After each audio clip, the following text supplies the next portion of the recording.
बिस्मिल्लाहिर्रहमानिर्रहीम। अस्सलाम वालेकुम। प्यारे बच्चों, उम्मीद करती हूँ कि आप सब लोग खैरियत से होंगे और अपनी पढ़ाई पर भरपूर तवज्जो दे रहे होंगे। आज हम क्लास 6 के निर्माण उर्दू का पेज नंबर 32 और 33 करेंगे, जिसमें कहानी नवीसी दी गई है। जी बेटा, पेज नंबर है 32। इसमें आपको कुछ इशारा दिए गए हैं और आपको एक कहानी लिखनी है। ठीक है, कहानी तो आपको पता ही बेटा क्या होती है, किस तरह लिखते हैं। आप लोग तो लिख चुके हैं ना, आप लोग तो क्लास 3, 4, 5 में कहानी लिख चुके हैं। तो आपको लेकिन ये जो कहानी अपनी मर्जी से नहीं लिखनी, बल्कि जो इशारा दिए हैं आपको, इसके हिसाब से आपको पूरी एक यहाँ पर उन्वान दिया है पेज नंबर 33 पे, इसके हिसाब से आपको पूरी कहानी लिखनी है। ठीक है, अब आपको जो है और इसका उन्वान भी लिखना है, मतलब हर चीज़ का कोई मजमून हो, कोई कहानी हो, कोई दरख्वास्त हो, कोई ख़त हो, उसका क्या होता है, एक उन्वान होता है ना कि इस टॉपिक पे आप कुछ लिखना है। तो आप क्या करेंगे, कहानी लिखेंगे भी और उसका उन्वान भी लिखेंगे। लेकिन जो किस तरह लिखेंगे, जो आपके इशारा दिए गए हैं उसके हिसाब से कहानी लिखेंगे और कहानी अपने अल्फाज में बनाएंगे। ठीक है जी बेटा, अब पेज नंबर 32 पे आपको इशारा दिए गए हैं। आप ये कीजिएगा कि इस पे डे और डेट डाल दीजिएगा पहले, और HW डाल दीजिएगा और फिर कहानी लिखिएगा। लेकिन ये जो कहानी है आपको इस तरीके से लिखने में, आपको समझा दूँ कि किसी शहर का एक सौदागर, सौदागर कहते हैं सामान बेचने वाले को, जो एक जगह का सौदा या एक जगह का माल या सामान दूसरी जगह लेकर जाते हैं और जगह जगह जाकर अपना जो है कारोबार जो है वो सामान बेचते हैं और अपने पैसे कमाते हैं।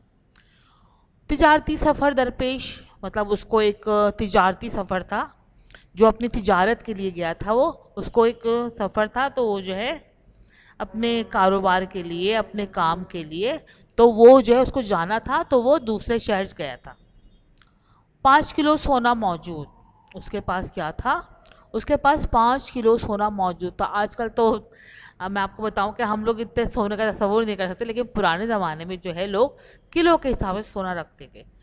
तो अब जब वो अपना घर छोड़ के जा रहा है और जो है उसके पास कोई रखने वाला नहीं है, तो उसने क्या किया, संदूक में रखे एक दुकानदार दोस्त के हवाले।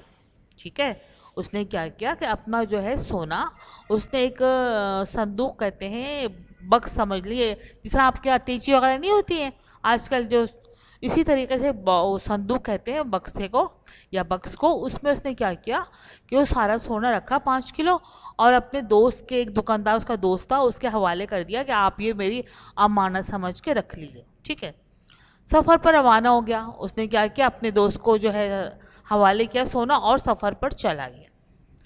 6 माह बाद वापसी, उसकी वापसी कितने साल माह हुई, 6 महीने के बाद उसकी वापसी हुई या वापस आया। अमानत वापस मांगना, अब ज़ाहिर है जब उसने किसी के पास अमानत रखी थी, तो जब वापस आएगा तो अपनी अमानत भी मांगेगा। तो उसने क्या किया, अपने दोस्त से कहा कि तुम मेरी अमानत जो मैंने रखवाई थी मुझे वापस कर दो। दुकानदार का इनकार, दुकानदार ने वो अमानत वापस देने से इनकार कर दिया कि नहीं, मैं तो नहीं दे रहा। सोना चूहे खा गए। अब मतलब उसने देखे कितना एक अजीब व गरीब उसका ने अमानत ना वापस ना करने का रीज़न दिया कि सोना चूहे खा गए। अब आप खुद सोचें, चूहे कभी कोई ठोस चीज़ खा सकते हैं? सब्र करना। अब क्या हुआ, वो जो बेचारा क्या करता सौदागर, उसने सब्र कर लिया कि अब मेरा सोना तो मुझे मिलेगा नहीं, और ये कह रहे चूहे खा गए, ज़ाहिर दोस्त से लड़ाई झगड़ा तो कर सकता नहीं है। तो उसने क्या किया, अल्लाह ताला को ऊपर छोड़ के सब्र कर लिया। चंद रोज़ बाद दावत में बुलाना।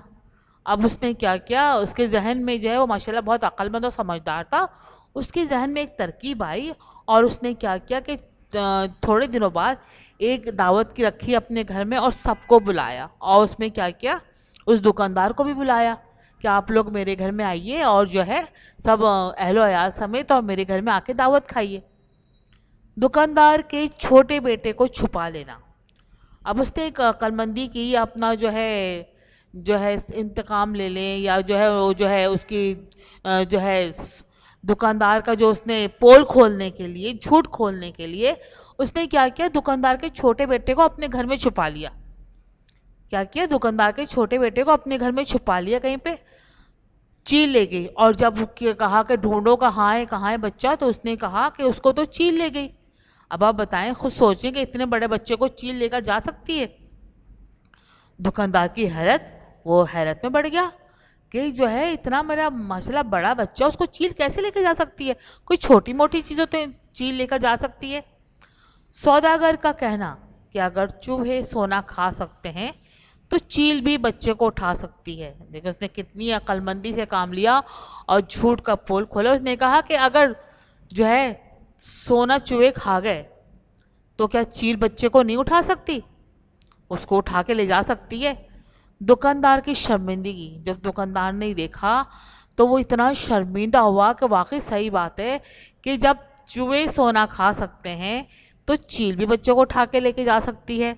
सोने की वापसी, उसने क्या किया, जब उसको इतनी शर्मिंदगी हुई तो उसने उसका सोना वापस कर दिया। लड़के की वापसी, जब उसने उसका सोना वापस किया तो उसने उसके बच्चे को वापस कर दिया। मतलब उसने कोई लड़ाई झगड़े के बगैर क्या किया, अपनी अकल से अपने जहन से ऐसी चाल चली कि दुकानदार को सोना वापस करना पड़ा। जैसी करनी वैसी भरनी, ये इसका उन्वान है, लेकिन आप अपनी मर्जी से भी इसको उन्वान लिख सकते हैं। और बेटा ये कहानी मैंने आपको समझा तो दी है, लेकिन जो है आपको इस कहानी से क्या सबक मिलता है, ठीक है, और आपको इसको अपने अल्फाज में लिखना है और अपनी मर्जी से आप इसको लिख सकते हैं, लेकिन इशारात यही होंगे, ठीक है। आपको जो खाके और इशारा दिया गया है इसके हिसाब से आपको कहानी लिखनी है। और आप जो है सबक देख के आपको क्या करना है, और जुमले अपनी तरफ से आप लिख सकते हैं इसमें, लेकिन मैंने आपको से एक मिसाल समझाई है खाली, ठीक है। और उम्मीद करती हूँ कि आपकी समझ में आ गया होगा। अब इसका सबक लिखिएगा, आपको इससे क्या सबक हासिल हुआ। जी बेटा, निर्माण उर्दू पेज नंबर 42, इसमें भी आपको कहानी लिखनी है। और जिस तरह मैंने आपको पेज नंबर 32 पे समझाया था कहानी लिखनी है, इसी में ही आपको इशारात की मदद से कहानी लिखनी है। जो कहानी के इशारे दिए गए हैं आपको इसके हिसाब से लिखनी है। उन्वान आप खुद अपना जो है वो कर सकते हैं, इसमें शेर व बकरी लिखा हुआ है, आप इसमें अपना उन्वान भी डाल सकते हैं, ठीक है। और इस पर कहानी के आखिर में ज़रूर लिखिएगा कि आपको क्या सबक हासिल हुआ है, और आपको जो है अपने जुमले जो है अपने अल्फाज में आप ये कर सकते हैं। मैं आपको सिर्फ समझा देती हूँ कि इशारात की वजह से आप कहानी कैसे मुकम्मल करेंगे। एक बकरी का प्यासा होना। एक बकरी जो है बहुत प्यासी होती है, जो आपको होता है ना पानी की प्यास लगती है तो इंसान इतना बेचैन हो जाता है कि उसकी समझ में नहीं आता कि मैं किस तरह से अपनी प्यास बुझाऊं। तो एक बकरी बहुत प्यासी होती है। कुएं में गिरना, वो कुएं के पास जाती है पानी पीने के लिए, आपको पता है कुआं तो बहुत नीचे होता है, तो वो जो है बेचारी जो है पानी पीने की कोशिश करती है, उसमें गिर जाती है। तो बकरी का जब कुएं में गिरना है, फिर वो जाके जब कुएं में गिरती है पानी पीना, तो खूब दिल भर के पानी पीती है, ठीक है। कुएं में गिरकर जब वो पानी पीती है खूब दिल भर कर पानी पीती है। नहाना, फिर निकलने में कामयाब नाकाम होना।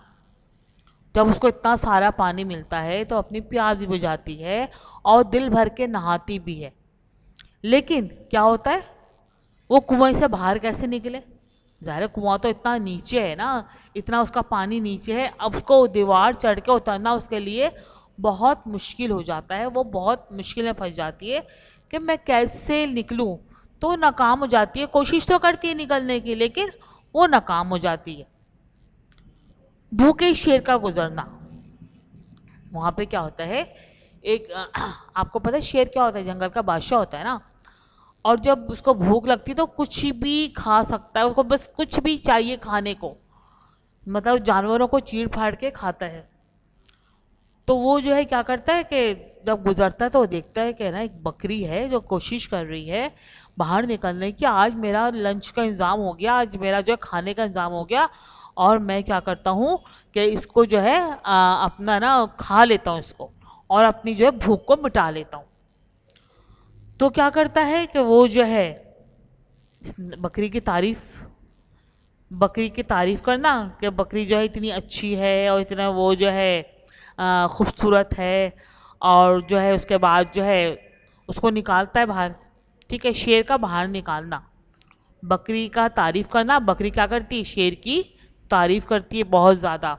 तो शेर क्या करता है, शेर उसको बाहर निकालने की कोशिश करता है। अपनी तारीफ़ सुन के तो हर कोई समझता है ना कि जो है जो मैं बहुत अच्छा हूँ, तो लेकिन बकरी क्या करती है, बकरी चालाकी से काम लेती है और उसको जो है अपनी, उसको तो बाहर निकलना है, तो कोई भी हर बार आजमा लेती है। तो वो उसकी शेर की खूब तारीफ़ करती है और उससे क्या होता है, शेर उसको बाहर निकाल देता है। बकरी की खुशामद। अब बकरी क्या करती है, उसकी खुशामद कर रही है, ठीक है, कि आप जो है बहुत अच्छे हैं और बहुत वो जो है जंगल के बादशाह हैं। और शेर क्या हो रहा है, शेर भूख से परेशान हो रहा है, वो चाह रहा है कि मैं इसको जल्दी जल्दी खा लूं। लेकिन वो बकरी समझ जाती है, उसको तो अपनी जान बचानी होती है। शेर से ताज़ादम हो जाने के लिए कहना, वो क्या करती है, उसकी खूब खुशामद करती है, उसकी तारीफ़ करती है कि आप जंगल के बादशाह, आप इतने अच्छे हैं, ये वो करके, और कहती है अभी आप ना, मैं आप मुझे खा लीजिएगा, लेकिन क्या करना है, पहले आप थोड़ा आराम कर ले। ताज़ादम हो जाना मतलब थोड़ा रेस्ट कर लेना, आराम कर लेना, आप थोड़ा आराम कर ले, फिर आप मुझको खा लीजिएगा। तो वो जो है उसको समझ में आ जाता है शेर के कि हाँ चलो मैं थोड़ा रुक कर आराम करके इसको खा लूँगा। शेर का सोना, शेर आराम करने लेटता है और सो जाता है। अब बकरी देख रही है कि जब ने उसकी तारीफ़ की है, खुशामद की है, तो उसको जब उसको कहा कि आप जो है वो ताज़ादम हो जाएं, तो वो जो है उसको कहा तो यहीं रहेगी ना, ये कहाँ जाएगी, मैं क्या करूँगा, इसको ताज़ादम होकर आराम करके सोकर खा लूँगा। बकरी का भाग जाना। लेकिन बकरी तो बहुत चालाक होती है, ठीक है, वो तो चाहती यही थी कि शेर सो जाए और जो है ताज़ादम हो जाए और मैं यहाँ से भाग जाऊँ, मेरी तरफ से इसका ध्यान हट जाए और मैं यहाँ से चली जाऊँ, ठीक है। तो बेटा ये जो मैंने इशारे की वजह से आपको कहानी करवाई है, आप जो है अपने अल्फाज में अपने जुमले इस्तेमाल करते हुए ये कहानी लिखिएगा, ठीक है, लेकिन जो इशारे दिए हुए वही लिखिएगा। आप चाहें तो इसको उन्वान कुछ भी लिख सकते हैं और उसके बाद आप ये लिख दीजिएगा कि इस कहानी से हमें क्या सबक मिला है। और कहानी जो है बराए मेहरबानी पेंसिल से नहीं, पेन से लिखिएगा। ऊपर जो है पेज पे डे और डाल दीजिएगा, HW डाल दीजिएगा और अपने अल्फाज में जुमले बामाने बनाइएगा इसके कहानी के, ठीक है, और अपने अल्फाज में लिखकर जो ये कहानी मुकम्मल करेंगे। और बेटा ये दोनों कहानी आपको अपनी किताब में ही करनी है, निर्बान की किताब में ही करनी है, ठीक है।